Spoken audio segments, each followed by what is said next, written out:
各位网友，大家好，今天是2021年5月26号，星期三，欢迎大家参加王健每日观察直播的节目。我们今天就一个主题：中国烟民超过3亿，每年死100万，政府获利万亿那么我们今天讲讲这个中国烟民的情况。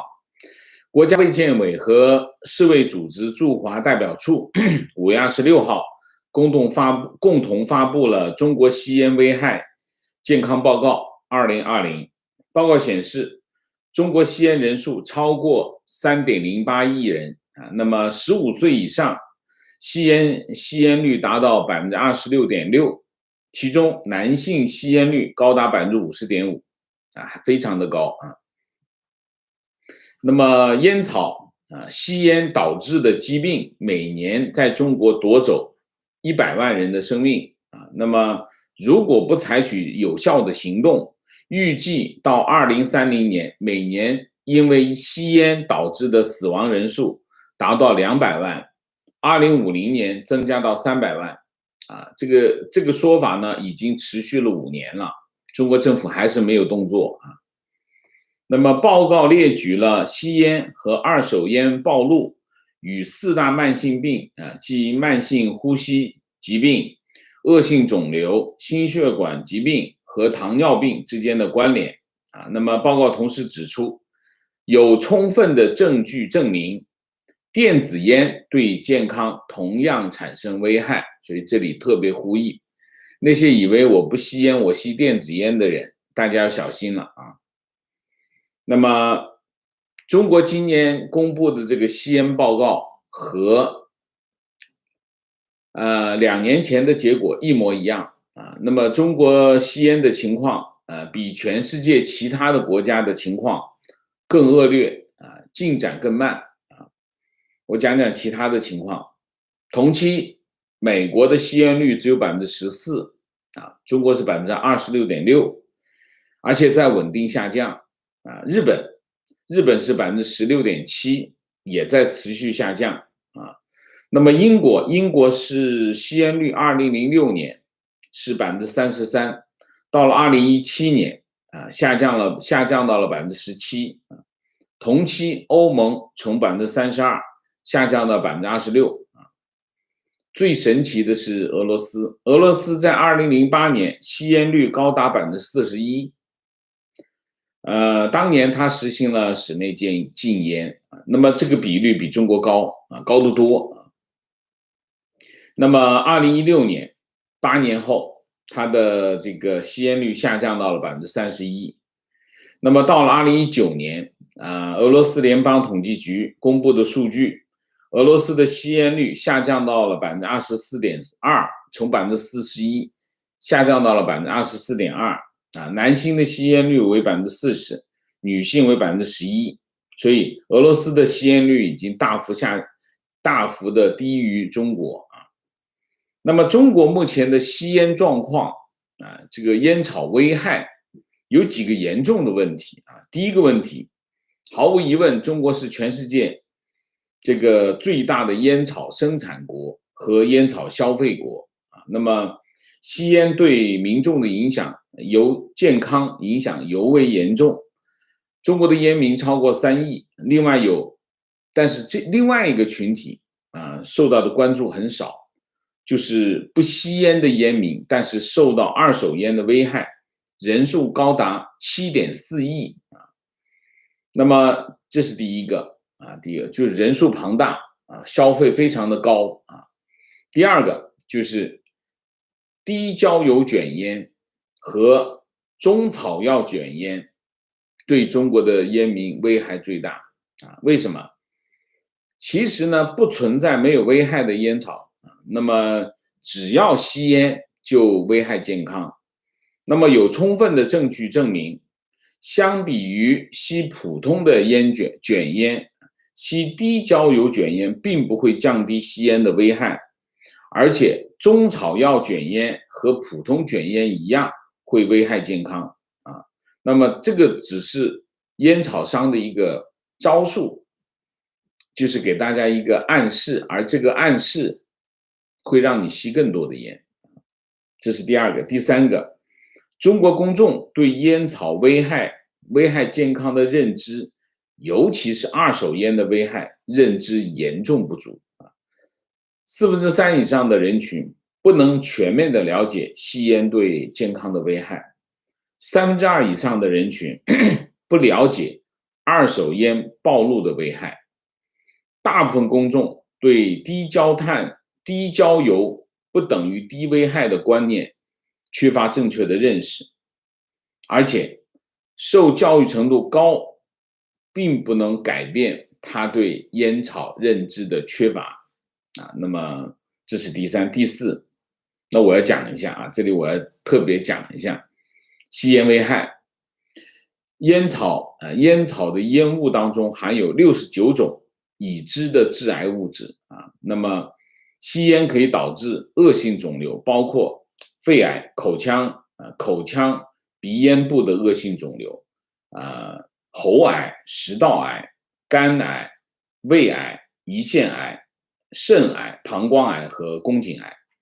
吸烟会影响呼吸道免疫功能、肺部结构和肺功能，引发呼吸道疾病吸烟会损害血管血管内的这个内皮功能，引发多种心脑血管疾病。烟草烟雾中含有多种影响人体生殖和发育的有害物质，女性吸烟降低受孕率而且会导致前置胎盘早剥、胎儿生长受限、新生儿低出生体重以及婴儿猝死综合症吸烟还会导致什么男性注意了，吸烟导致勃起功能障碍那么异位妊娠和自然流产。吸烟可以导致2型糖尿病、髋部骨折、牙周炎、白内障、手术伤口愈合不良和术后呼吸系统并发症、皮肤老化。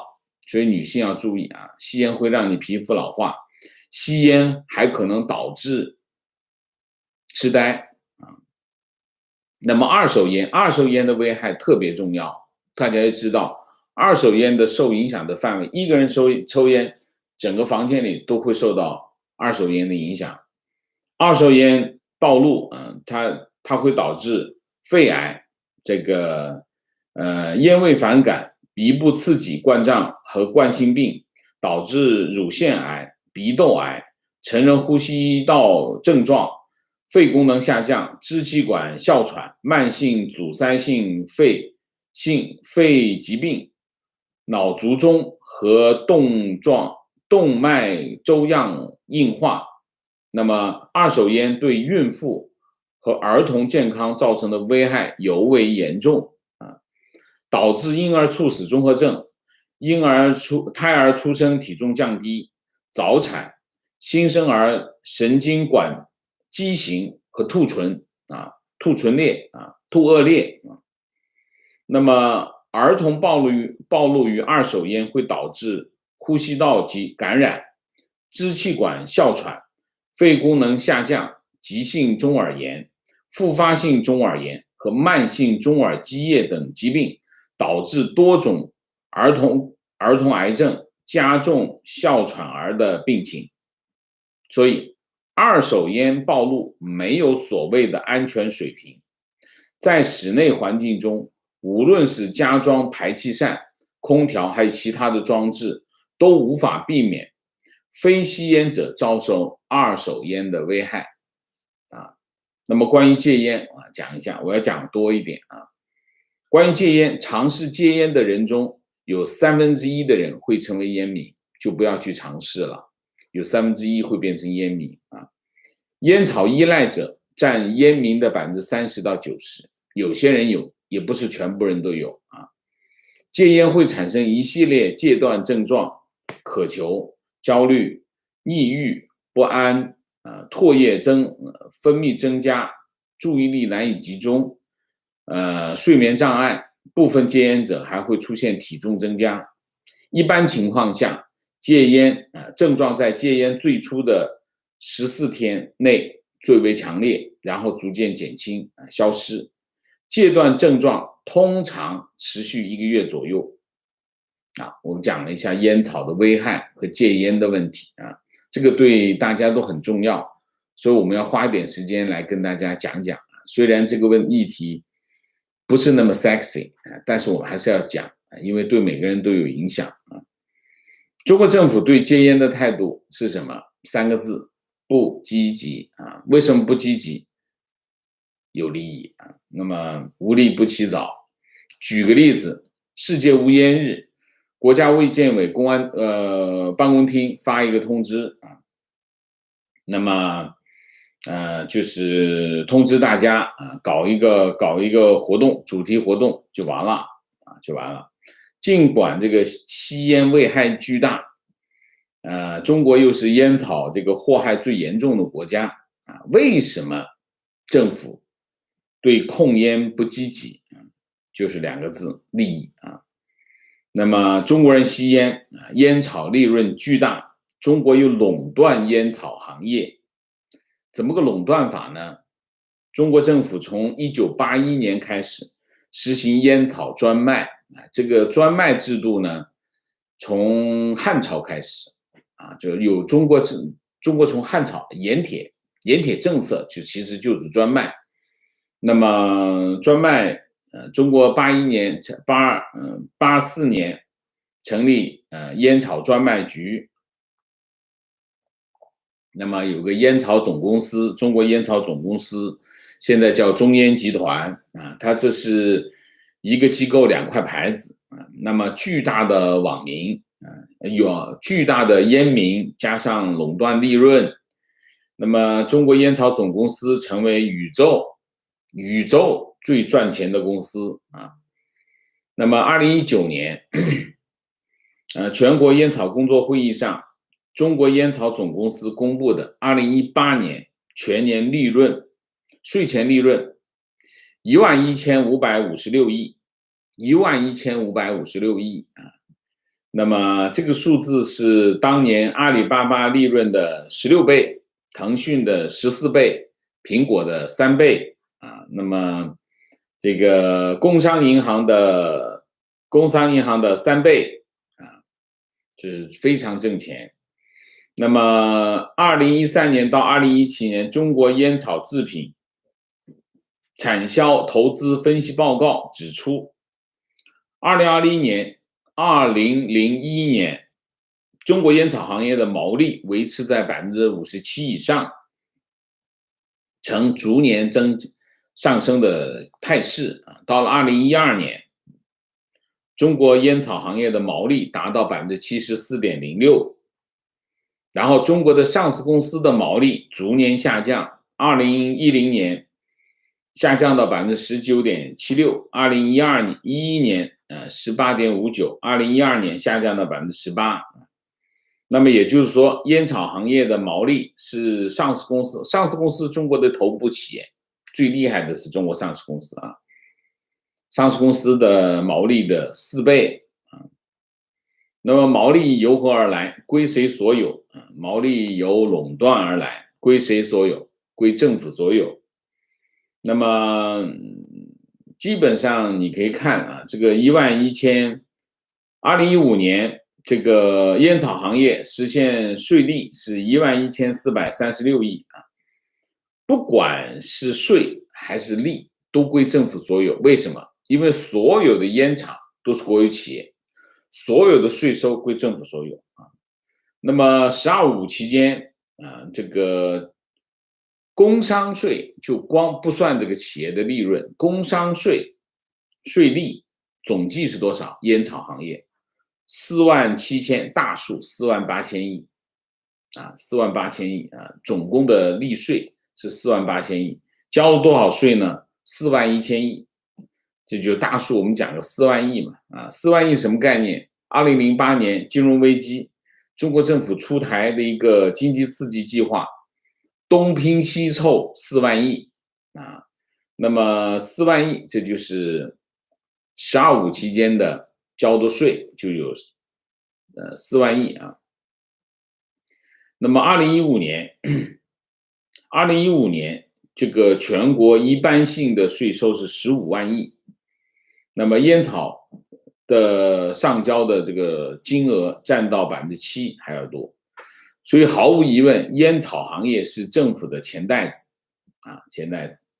那么，中国烟草总公司成立是在1982年，然后84年再成立烟草专卖局，然后它管理着33家这个烟草专卖局或者烟草公司，16家工业公司，57家烟厂，那么有1000多家商业企业，那么整个行业的职工51万人啊，那么它的经营是由烟草局和卷烟厂啊，烟草专卖局和卷烟厂，它怎么分钱的呢？啊，我们来讲一下。农民种烟、种烟草啊，烟叶啊，我们叫种烟叶，烤好了之后卖给谁呢？不能卖给烟厂，烟厂不能去农民那收烟啊，收烟叶，烟叶谁来弄？烟草专卖局，由烟草专卖局去农民那里采购烟叶，卖给卷烟厂，卷烟厂只能去专卖局那买烟，然后就分钱，其实就是分钱啊，都是他的人啊。那么，然后卷烟厂生产出来的烟叫卷烟，能不能自己去卖？不可以，全部交给谁？交给烟草专卖局，烟草专卖局再给谁呢？再批发给烟草专卖局许可证的零售商啊，那么就是零售商再把这个卷烟卖给消费者啊，卖给烟民，大概就是一个这样的流程。基本上是什么？烟草专卖局其实一开始就已经赚了一道钱的了啊。那么卷烟厂当然全是国营的了，国营的。记得当年那个朱时健一手搞起来的叫红塔集团，红塔集团一年的营业额是1000亿左右。那么2016年中国企业500强排名是139亿啊，现在不一样了，现在已经完全不一样，房地产公司起来了，然后这些互联网企业起来了啊，当时还没有这么厉害。那么还有什么呢？像中华、熊猫、红双喜，这是上海烟草，那是云烟集团，就是红塔集团是云南，上海就有3个，中华熊猫跟红双喜是上海烟草，上海也很厉害。还有什么？湖南成都啊，湖南是交子集团啊，这个湖南是芙蓉王啊，等等啊。然后就是再讲一个什么吧，再讲一个这个中烟集团，中烟集团要上市啊，中烟安排了一个什么上市呢？安排了一个中烟国际啊，在香港上市，2018年。那么它的透露，它的年净利是3亿，然后是年利润不高啊，7.4、7.7、6.3、5.8，为什么？因为这是一家贸易公司，它是做这个烟草进出口啊，烟草进出口，把这个中国的香烟卖到海外去。为什么？为什么中国烟草会可以卖到海外去？因为中国人跑到海外去了，所以他就到海外去出口。那么中国政府为什么控烟不积极？那么其实在全世界范围之内，政府对控烟的态度通常比较积极。为什么？只有一个原因，虽然烟草税很高，但是有一条东西，因为烟民，如果你不控烟，烟民产生的疾病，他要去治疗，治疗费比烟草税还要高，所以政府没有动力。但是在中国这件事情正好完美的组合，对中国来说完美的组合。第一，他通过专卖把所有烟草从上到下的所有的利润全部吃掉啊，他就其实是政府在挣老百姓的钱，因为烟厂也是政府的，烟厂是政府的，烟税是政府收的，所以整个它都是完整的把烟民创造的利润它全部吃掉，这是一块。但是另外一头，中国没有全民免费医疗，就是说老百姓抽烟，你得了病自己花钱去治，自己花钱去治，那就使劲抽吧。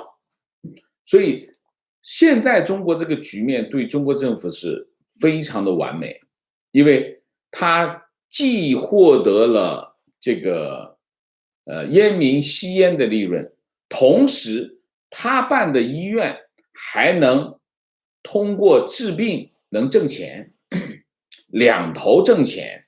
所以我今天的题目说万亿，其实是数以万亿的意思。所以中国政府在控烟这件事情上都是假摔，因为它一本万利，就是这件事情。所以我要特别在结尾的时候把这个结论告诉大家：中国政府为什么不积极控烟？中国为什么烟民现在还占到26.6%？其他的国家在迅速下降，其他国家的这个烟民，俄罗斯的例子很突出，俄罗斯原来的烟民比例高达41%，你在10几年下来，直接比现在比中国还低，24点几。如果它持续下去，你可以看到中国它的目标是什么？它的目标是2020年达到25%，其实它提前实现了。所以世界其他的国家都在迅速的这个烟民的比例迅速的下降，但是中国没有。中国你看2018年3年啊，2018年、2019年、2020年一直26%，所以中国的烟民的数量一点没有下降，说明什么？说明政府一点都不努力。他不努力的原因是他在这件事情上一本万利。所以中国政府不是举国体制吗？中国政府有没有控烟的能力？当然有控烟的能力。他为什么他不做这个动作？就是为了钱，没有别的啊。所以什么中共的初心啊，什么这都是骗人啊。习近平喜欢说一句话叫以人民为中心，他少说了一个字，是以人民币为中心，这才是本质啊。好吧，那我们今天就把这个主题就讲那么多啊。虽然我觉得这个主题并不那么 sexy， 但是我还是要讲啊，因为这件事情关系到大家的健康，关系到中国人的身体。那么主题讲完了以后，我再讲讲我现身说法一下关于戒烟这件事情，我特别要说一下。我戒烟已经超过10年了，超过10年啊。那么我当时戒烟的原因只有一个，我女儿当时刚刚出生啊，我经常咳嗽，我一咳嗽，我通常晚上睡觉我自己不知道啊，我就会咳嗽，一咳嗽她就会醒。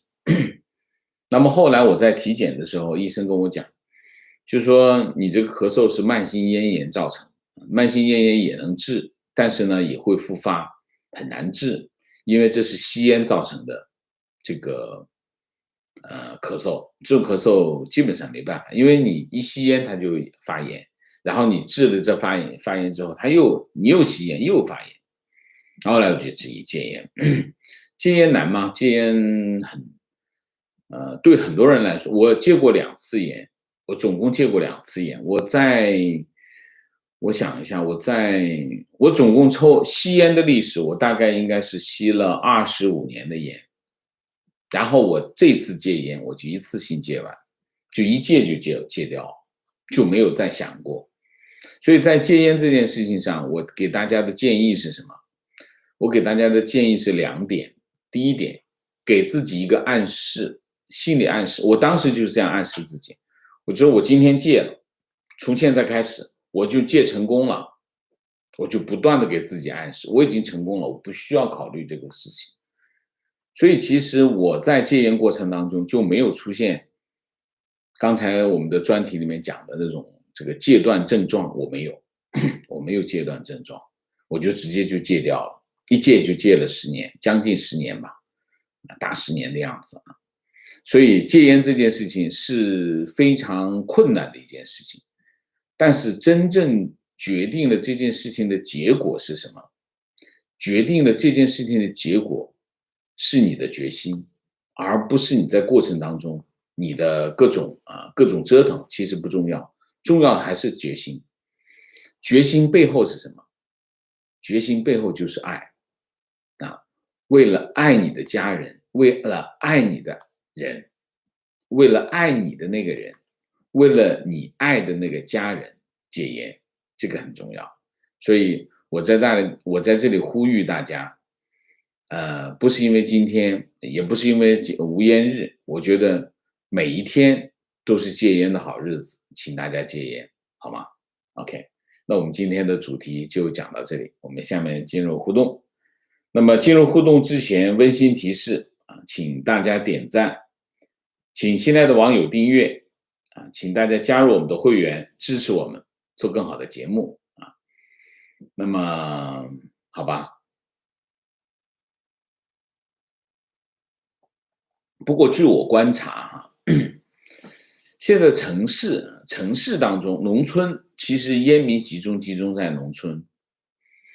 那么城市当中，我看到的年轻人吸烟率是在下降，就是我看到的年轻人吸烟的不多，特别是一线城市、大城市、一线城市，年轻人吸烟的不多，这个风气不是那么盛，反而是什么呢？反而在这个农村，在稍微没那么大城市啊，吸烟的情况还是很严重啊。情况，我老家是广东农村，几乎所有的上两辈的亲戚都吸烟。外婆说，在生产队下田干活时，只有吸烟才有空去歇气，所以人人抽啊。这个故事其实是习近平讲过的。他说他插队的时候，他当时为什么抽烟？他说他下放的时候学的抽烟，为什么？因为干活干着干着，哎，抽烟可以停下来跑去抽烟，所以他也停下来跑去抽烟，抽烟也就抽上烟，我估计他还在抽烟啊。观点：我以前是老烟民，天天咳，现在抽电子烟真的感觉好很多。很多专家说电子烟比中国的烤烟伤害更大，我不信。电子烟接触了烟草局，触碰了烟草局的利益才这么说。当然，如果有决心戒烟，最好不过啊。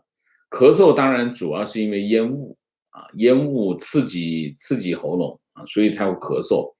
但是我们讲的烟草的危害，吸烟的危害，不仅仅是烟雾的问题啊，烟本身就有危害。情况戒烟1年半，有时候工作遇到棘手问题，会非常想吸，希望有替代品。曾经考虑过电子烟和雪茄，因为都有尼古丁，没有实行。希望在这里能找到工作时抽烟平复心情、降低焦虑的替代品。有一个替代品，什么？走路啊，不用吸烟，走路可以降低这个工作时的这种焦虑啊，这个是可以理解的啊。观点：戒烟真的难，生理上好戒，心瘾难戒。去医院戒过1年，国内是要求医院都要开戒烟诊所，但是绝大部分没有开设，甚至很多药物都没有，有的是做个样子。情况，我在深圳做电子烟，最大的客户就是云南烟草集团指定销售。观点：戒烟后才知道不抽烟的好处，一直到戒烟成功第3年才算彻底成功啊！在中国到处都是随时抽烟的人。我给大家说一个戒烟的好处，最大的好处是什么？比如说，举个例子，我来美国，我们买这个房子的时候，我们有一样东西是不需要考虑的，是什么？抽烟问题。我以前呢，我总是，你比如说，我们到一个地方，我首先要考虑抽烟问题，包括开车，我不再抽，我从来不在室内抽烟，我只不在，我甚至不在我的办公室抽烟。我最早是在办公室抽烟，后来发现不行，受不了，我就自己到后楼梯抽烟。抽烟其实是个受到巨大约束的行为，就说你会，当然你不管不顾那就没办法了，你在车里头抽烟怎么弄？那这车里面很臭的。所以其实如果你是一个稍微有一点对自己有点要求的人，你就会变得你非常的注意你的环境，而你这个注意环境就变成什么呢？对你有产生巨大的约束。你比如说买房子，你要考虑抽烟的问题啊，这抽烟怎么弄啊？你看看这前后怎么弄。所以戒烟之后，你就会发现你变成了一个非常大的解脱，就你不需要考虑烟这件事情，影响是非常大的。所以它不完全是戒烟，不完全是健康上的利益，其实是对你的整个生活形态有非常大的利益啊。这个不仅仅是，我不是说仅仅是为了鼓动大家戒烟我才这么说，这是真实的情况。所以戒烟后才知道不抽烟的好啊，这个很重要。观点：吸烟引发的呼吸道疾病最普通的就是慢性阻塞性肺炎，简称慢阻肺。我父亲就是因为这个病去世，之前是30几年的老烟民，陪伴父亲就医的这几年，从全国最权威的呼吸科医生那里得知，现在因为吸烟，慢阻肺已经是目前最高发的呼吸道疾病之一。因为民众医学知识匮乏，很多人确诊就医已经到了中晚期，导致存活期不超过5年。目前没有任何有效的治疗方式。慢阻肺到中后期会严重影响生活品质，到最后几年，病人自己极其痛苦。奉劝大家尽早戒烟，非常好。情况：我从1999年开始吸烟，2016年烟草税上调，加上我母亲因脑出血去世，所以果断戒烟戒酒。现在咳嗽和一些亚健康状态全部消失。去年又结识了王先生，让我的常识越来越健全。所以大家一要马上戒烟，二要天天看王先生节目。谢谢啊。观点： CCP 的烟草公司不顾人民健康，搜刮人民钱财，最后用房贷把几十年来人民的财富彻底掠夺干净，这倒也是。情况：我爷爷就是大烟枪，每天半夜狂咳嗽，那种咳嗽是每次都会吓醒我，好像下一秒钟他会挂掉似的，每次都很害怕到睡不着。最后他在去世前3年才成功戒烟，但已经来不及了。他最后的时光每天躺在家里，要靠呼吸器才能吸到氧气。情况：今天给某品牌拍摄广告，地点在西单商场附近的广场，看我们带着3脚架相机，结果被警察拦住，问我们是否采访路人，有没有报备。我说我们只拍宣传片取景而已，查了我们的身份证信息就放我们走了。真不知道为什么这么严格，以前不会管这些事情。回归主题，我戒烟已经8年，也没觉得不适，慢慢就习惯了。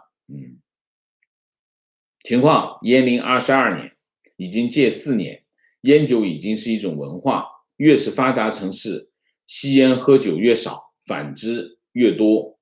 我戒烟成功是因为没有了吸烟的环境和人。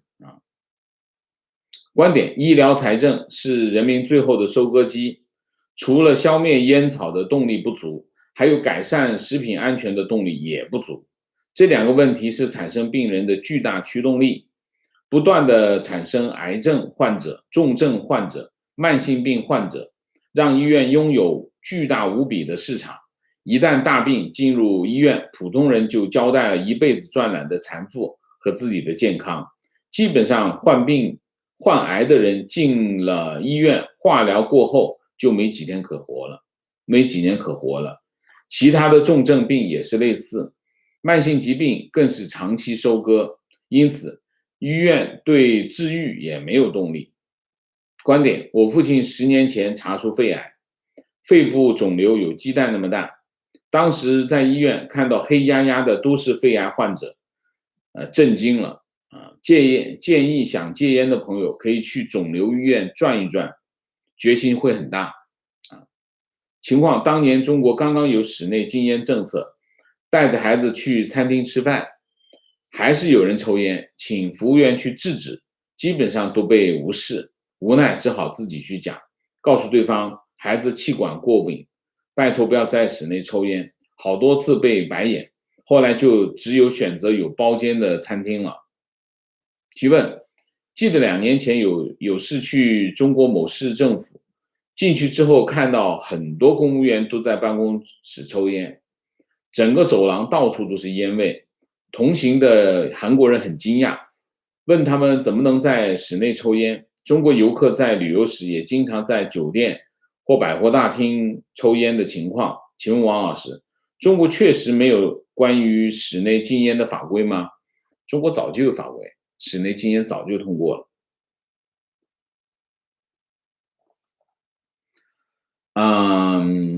情况是什么哈？情况跟领导有关系，就是领导如果他认为要注意，基本上政府部门里面就不会有烟。如果领导他不在乎，那你就抽吧，到处在抽烟。所以中国的事情靠的还是人治啊。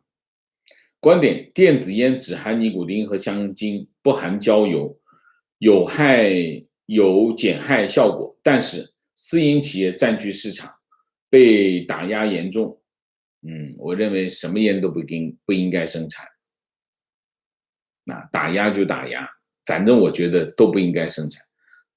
电子烟的欺骗性更大，电子烟有危害，当然有危害啊。那不要用这个做借口，大家还是戒烟，不要去抽电子烟，什么烟都不要碰。做正确的事情，一个成年人做正确的事情是最重要的，也是最基本啊。情况坐标台湾，2017年台湾成年人吸烟率14.5%，这几年有烟害防治法，目前应该更低。OK， 情况：澳洲烟草税是规定每年增加12.5%，目前澳洲一包香烟的价格已经到了40澳元。在澳洲吸烟，那真的是要有足够的经济基础。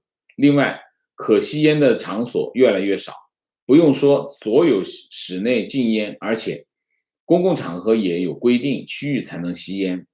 在澳洲很难吸到二手烟。另外，香烟的外包装规定必须用戒烟的广告，资金部分政府会衡量禁烟部分和公共医疗开支的平衡。我在美国呢，我在加州，我见的抽烟的人多。到了东部呢，抽烟的人反而少。反正我在公共场合就没有看到抽烟，我就没有闻到烟味。然后有一天我在哪里，我这么长时间啊，我只有一次闻到过烟味。我对烟味很敏感，因为我自己抽烟，我一闻就闻得到。只有一次闻到烟味。情况：日本禁烟效果还是比较好，20以下禁烟，公共场合禁烟，而且日本人很多吸烟会剩1/3。身边2个朋友平时不抽，但有人递就抽，说不抽不合群，这个逻辑也蛮怪。还有个朋友失恋开始抽烟，但这种用喝酒抽烟来消愁的方式，真的不如去健身啊。情绪决定戒烟，之前结果2次，每次半年，还是复吸了。把王生的话记下来，作为戒烟的动力，也非暴力不合作的一种方式。对，不要让他挣到你的钱啊。情况：一个戒烟最好的方法，就是在自己生日的那天戒烟，是送给自己的生日礼物。以后如果想吸烟，意味着毁了自己的生日礼物。我就是这么戒烟的，一点都不难啊。这个就有点像学习哈，每个人都有自己的方法，但是其实归根结底就是一条，就是你决心有多大啊，决心足够大，这件事情就能做到。没有那么大决心啊，那么这件事情就未必能实现。失败了没关系，可以重新来过。所以呢，坚持做下去，总能做到的啊。观点：烟草就像兴奋剂，用健康和成瘾为代价，换取灵魂、肉体和精神短暂的爆发。提问：请问王老师，政府促使香烟涨价，可以降低吸烟率吗？可以。涨价不是涨价，是提高税收。提高税收啊，这个是其中一个有效的办法。就是当这个价格越来越高的时候，这个普通的老百姓就抽不起了啊。不是涨价，是提高税啊，提高税。情况目前慢阻肺在我国的诊断率极低，很多人都不知道这是一种病。从开始咳嗽发展到呼吸急促、容易气喘，再发展下去就是因为肺部功能退化，导致全身缺氧，以致力量衰退，直到生活无法自理，必须24小时呼吸机才能维持生命，甚至不能离开呼吸机5分钟，直到最后借助呼吸机都无法自主呼吸，一直很憋气，极其痛苦，连咽下一口饭都像举千斤顶一样吃力。在这个过程当中，即便有家人24小时照顾护理，也只是痛苦的延长生命啊！所以大家记住要戒烟啊！观点：压力不会因为吸烟喝酒不仅会吸烟喝酒，还会暴饮暴食，不但不能解决问题，还会带来健康问题。如今我不仅戒了烟酒，还戒了碳水。体重从170降到130 ，OK。情绪，戒烟半年，今年4月又复吸了，感觉现在压力好大。没关系，你5月份再戒啊，再戒半年，好吗？啊，我们都鼓励你，我们都给你加油啊，希望你因爱戒烟，好吗？情况：身边的年轻朋友很多喜欢喝咖啡，基本上都不抽烟，有很多共同语言。情况最可怜的是被迫吸二手烟的人。我的一个女同事肺癌九死一生，就是因为她老公吸烟，太可恨了。坐标：广州。现在疫情最厉害的地方，今天下午出公告，全区做核酸检测，结果市民极度配合去排队。公布上的测试点多数没有开。试纸不到位，排了4个小时才说没试纸。二维码系统崩溃，一个乱字。他们做盛事从来都是千疮百孔，一塌糊涂。提问：政府宣传中，李嘉诚先生从曾经的李超人、爱国者、慈善家，变成了现在的地产霸权的万恶的资本家。请问王老师，香港普通民众怎么看待李先生？李先生很好啊，李先生做很多慈善呢，在香港。当然，有些人也会骂他，因为常识他盖房子，他通常会留一部分利润给炒家，所以很多人喜欢炒他盖的房子。所以，但是其实我们讲到房地产的价格，决定性因素是什么？土地供应。所以开发商有没有责任？开发商只是把这件事情反映出来而已啊，他们不是这件事情的责任方，责任方是谁？政府啊。所以香港市民对李嘉诚还是很敬重啊。第一，他说真话啊，他说真话，他有些话不方便他就不说，所以他不说假话。所以李嘉诚每次开这个他们股东会啊，每年这个常识的股东会，他都会开一次记者会啊。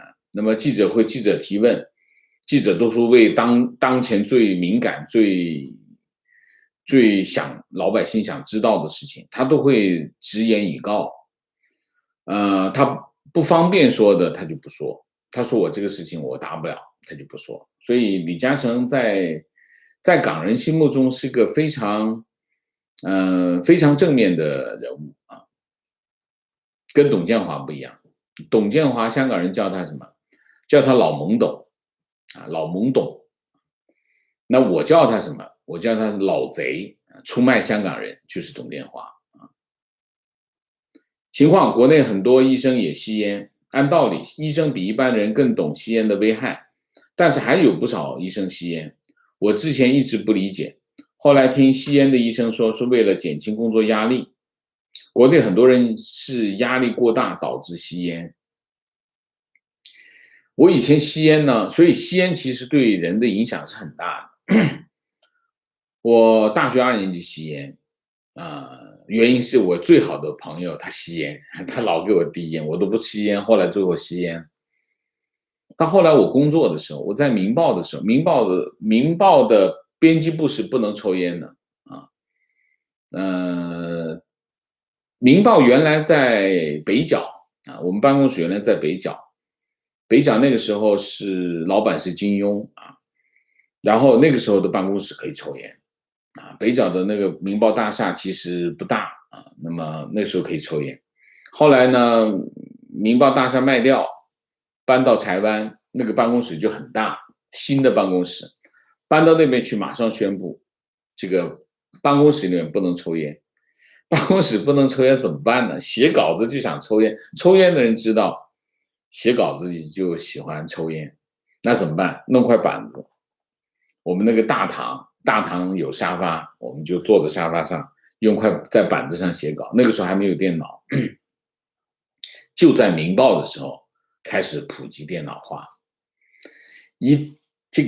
这就麻烦了，这一写稿开始用电脑写稿的时候，那就非常的麻烦，因为你喜欢抽烟嘛，办公室不能抽烟，电脑只能在办公室里，所以其实抽烟对人的这种约束是很厉害的。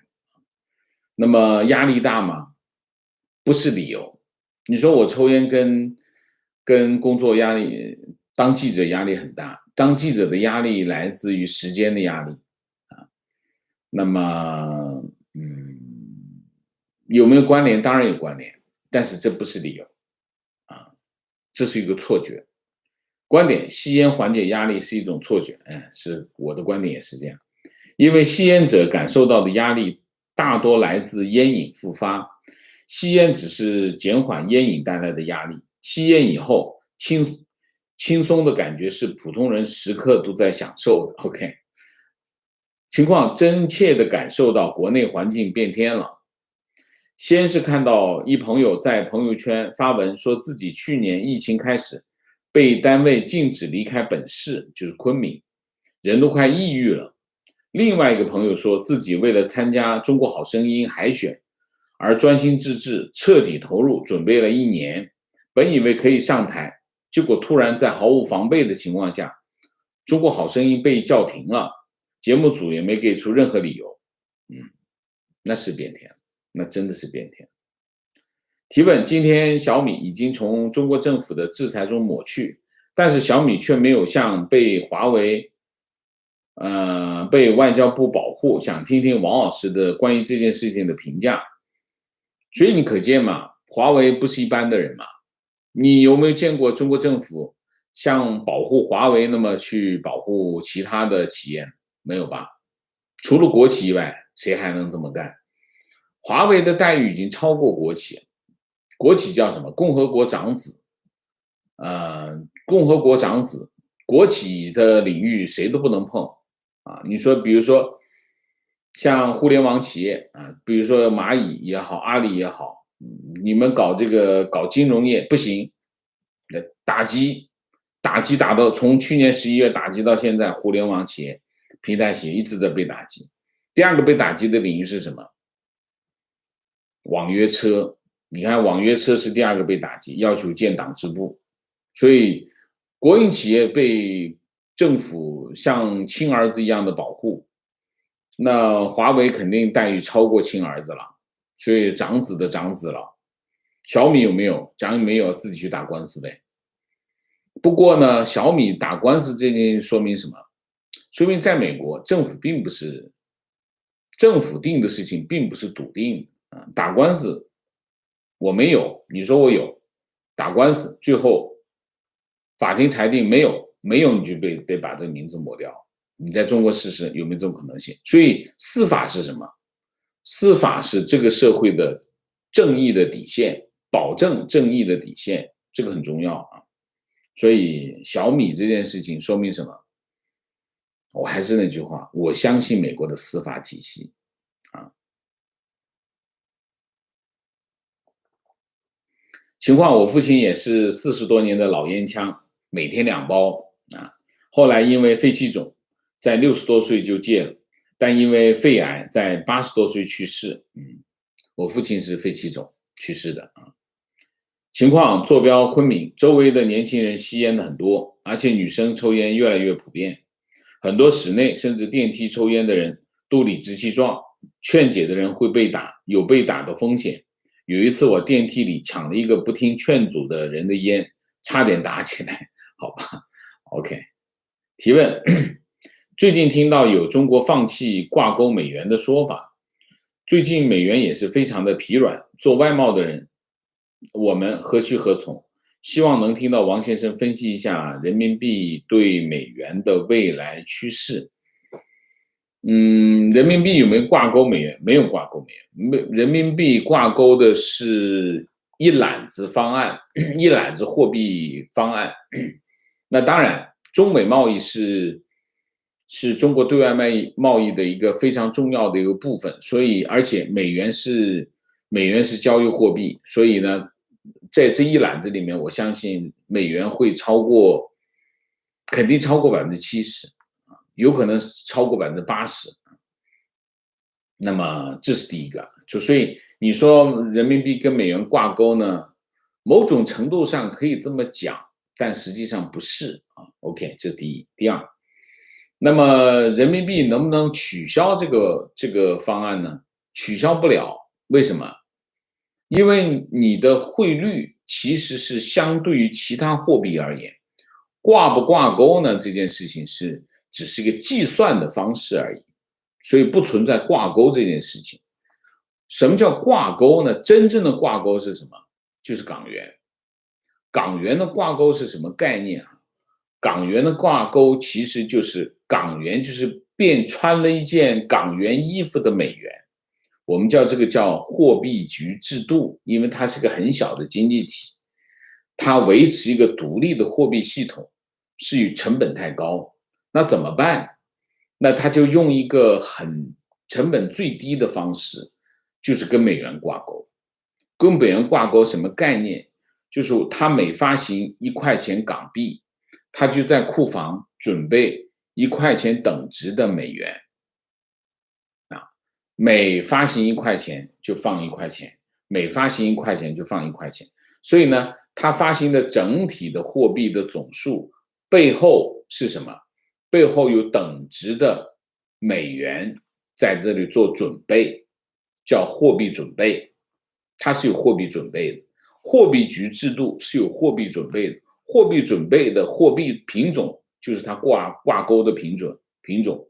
所以呢，港元其实就是穿了一个港元衣服的美元而已，理解吗？所以呢，香港金融管理局有一个汇兑承诺，就是你拿着一港元来跟我换美元，我保证能换给你，按照7.75到7.78的这个汇率区间把钱换给你，所以它基本上是属于固定汇率，就是汇率是固定的，它跟美元挂钩。所以呢，它跟美元挂钩意味着什么？它要放弃什么呢？它要放弃它自己的货币政策，它必须跟随美元的货币政策。比如说，美元的利率是这个水平，那我要维持这样的水平，基本上它加我的就得加，它减我的就减。如果你跟随它的货币政策，你不等于让渡了你的货币政策。那它经济过热的时候，它采取紧缩的货币政策，那你没有办法，你当时经济不好，但是你也得跟随它，否则你这钩就挂不住。有点像什么？挂钩是什么概念？它是前面跑的那辆车，你是另外一辆车，就你是个车厢挂在它上面，它跑快的时候你得跑快，它跑慢的时候你得跑慢，这就是挂钩。人民币有没有挂钩？人民币没有挂钩，它只是跟一揽子货币挂钩。挂钩是什么概念呢？挂钩就是汇率的计算方式而已。所以呢，它有波动啊，但是它不挂钩。挂钩就概念是我刚才讲，那才叫挂钩。人民币和美元之间，它一篮子货币是为了它去计算，因为它只有一个货币。其实人民币只有一个货币，什么货币？就是跟美元的对美元的货币汇率啊，只有一个汇率，其他是根据美元和其他汇率之间的对比算出来的，就是这个概念啊。所以呢，就放弃挂钩，本来就没挂钩，也就不存在放弃这回事。这是第一。第二，美元非常的疲软，当然美元非常的疲软，因为发了这么多货币，然后美国联储局又说他不准备加息，那美元就很疲软啊。那么人民币最近就涨得很厉害啊，破了6.4了。人民币虽然对美元涨了很多，但是你可以看，人民币其实对其他的货币还是在贬值的，所以人民币所有的涨就是上涨，只有一个原因，就是因为美元下跌，美元在贬值，所以人民币在涨，而人民币对欧元、对日元都是贬值的，就是这个道理。所以你把这账一算，你就知道。其实人民币总体来说是在贬值。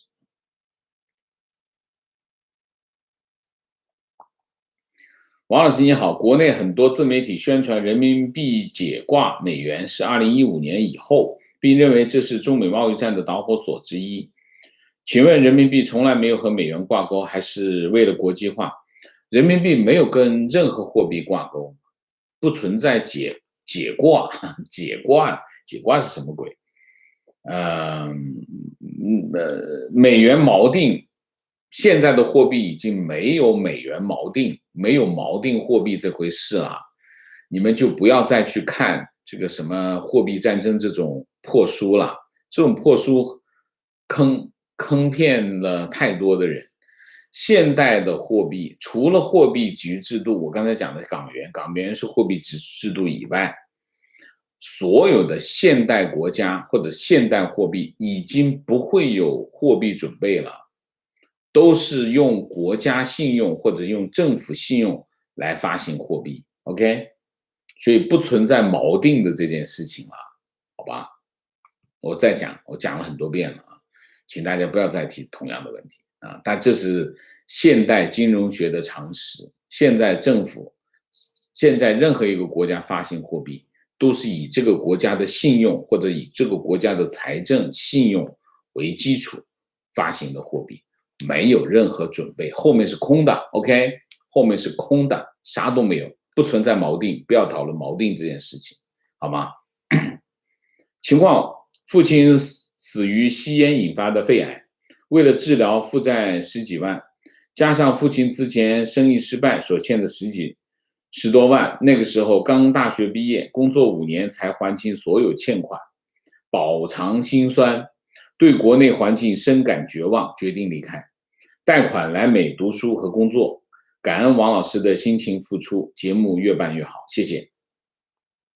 观点，想起历史上林则徐禁烟的故事，真实的历史是清政府禁烟只是因为英国卖鸦片给中国导致的贸易顺差，甚至林则徐后来还上书慈禧，建议清廷自己种烟、制烟、卖烟，这样可以把英国人的生意变成朝廷自己的生意。现在也依旧如此啊！民众的健康从来不是朝廷关心的事情，他们只关心钱。所以呢，以人民为中心啊，这个习近平讲，其实就是以人民币为中心啊。观点，我一个叔叔几十年的老烟民，戒了一次没戒掉，后来去了香港，不能室内抽烟，办公室家里都不行，只能在来去的路上抽，结果被路人嫌弃，他就想何必遭人烦，就下决心戒，就这么戒了。关键是自己找到能说服自己的理由，大家加油，非常正确。情况：荔湾区连夜全员核酸检测，人山人海，密集度甚至堪比早高峰地铁，完全没有安全距离。虽然大家有戴口罩，但是还是有种加速传播的感觉。中国一办这件事情就是这个鬼样子。情况：根据报道，科兴制药的财报显示，2021年第一季度利润100亿。科兴制药绝大部分利润来自于新冠疫苗，科兴疫苗3期临床实验没有做完，竟然上市了，而且产生了这么大的利润。观点：中国的烟民吸烟有相当一部分是迫于工作或者交际的需要，很多时候和陌生人谈工作、谈生意，如果对方吸烟而你不吸烟，那就比较难拉近距离。因此，为了加快和人熟络，只能被迫去学吸烟了。也不是，也不是，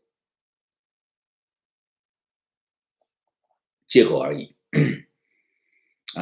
我在深圳待了10年嘛，我在深圳待了10年，当然我的工作和其他人又有点不一样，就我们对外的需求不大啊，但是有一点也不完全是没有，是有的，也是有交往的需要。但我在深圳10年，我都没有在外面吃饭，我每天晚上回家吃饭。你想做的话，一定做得到。那会不会让大家不理解？开始不理解，刚开始都不理解啊，有什么不理解？我就解释一下，我要回家吃饭。然后慢慢的，大家我的朋友也好，我的那些这个生意上的伙伴也好，工作上的关系也好，大家都知道了，我是晚上不出去吃饭，所以你要约我们就约中午吃饭，所以后来大家就变成中午吃饭。所以你真的要做的话，还有做不到的吗？不会的啊，一定会做到。提问：2019年到现在，海运费涨了6倍，$1300至12000，导致许多消费品价格大幅上涨。请问王老师，这是中国在搞事吗？不是，就是运费上涨，是因为海运的这个运力和现在的需求，因为有些很多没有恢复，它海运力没有上来，但是出口像欧美这些恢复的快的国家，它需求一下子就上来，需求一下上来，那么就进口了，不断的进口的话，那海运的需求就会上来，但运力没恢复的话，就出现这种情况，跟中国没有关系。提问：王老师能不能说一下戒酒？感觉戒酒比戒烟还难，而且有酒瘾的人对周围的亲人的心理伤害更大。我来美国，我的感觉是美国人比中国人喝酒多了啊。中国人老说自己中国人很能喝酒，但我觉得跟美国人比，简直是小巫见大巫，那还觉九牛一毛差不多。你看美国人卖酒的那个商店，那真的是多，所以可见美国人喝酒喝的很多啊，这是第一。但是我又很少看见美国人撒酒疯，我也没怎么看，所以